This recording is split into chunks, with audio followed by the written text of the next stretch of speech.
ఇలా ముగ్గురు కలిసి వైజాగ్ మొత్తం తిరుగుతామనేసి నేనైతే అస్సలు అనుకోలేదు.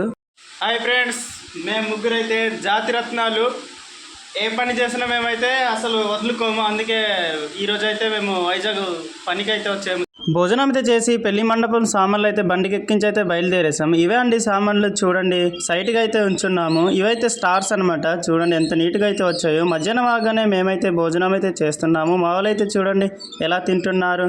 భోజనం చేశాక పని అయితే మళ్ళీ మొదలెట్టేసాం. నేనైతే మండపం పైకి ఎక్కున్నాను. చూడండి మా వాళ్ళైతే చూడండి ఎవరి పనిలో వాళ్ళు బిజీగా ఉన్నారు. ఫ్లవర్స్లతో అయితే చూడండి ఎంత నీట్గా అయితే డెకరేషన్ అయితే చేస్తున్నారు. వర్క్ చేస్తూ ఈ రోజు అయితే టైం అయితే గడిచిపోయింది. క్లాతులతోటి స్టార్ అయితే ఎలా చేయాలో చూడండి. నేనైతే స్టార్స్ అయితే క్లాతులతోటి తయారు చేస్తున్నాను. స్టార్ షేప్ రావాలంటే క్లాత్ని 4 సైడ్లుగా క్రాస్ గా అయితే తీసుకోవాలి. వాటిని అయితే తీసుకున్నాక గేప్ లో ఉంది కదండి, అందులోనే చిన్న చిన్న కుంగులు లాంటివి తీసుకొని అవి అనమాట కలుపుతూ అలా కడితే స్టార్ అనేది తయారైపోద్ది అనమాట. చూడండి స్టార్ అయితే ఎంత నీట్ గా అయితే వచ్చింది. ఇవైతే ఫ్లవర్స్ అనమాట. పేస్టింగ్ అయితే చేసాము. చూడండి ఎంత నీట్ గా అయితే వచ్చాయో ఫ్లవర్స్. అలా చేస్తూ వర్క్ అయితే చివరి దాకా వచ్చింది. మావాడైతే మండపం ఎక్కి కడుతున్నాడు. చూడండి పెళ్లి వారైతే వచ్చే సమయానికి మేమైతే వర్క్ మొత్తం పూర్తి అయితే చేసాము.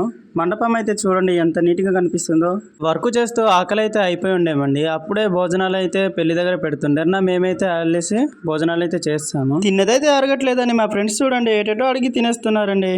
ఇంతకీ మేము చేసిన పెళ్లి మండపం నచ్చిందో లేదో కామెంట్ చేయండి. మరిన్ని వీడియోలు చూడాలంటే నా బయోలో యూట్యూబ్ ఛానల్ లింక్ ఉంది, వెళ్ళి చూసేయండి.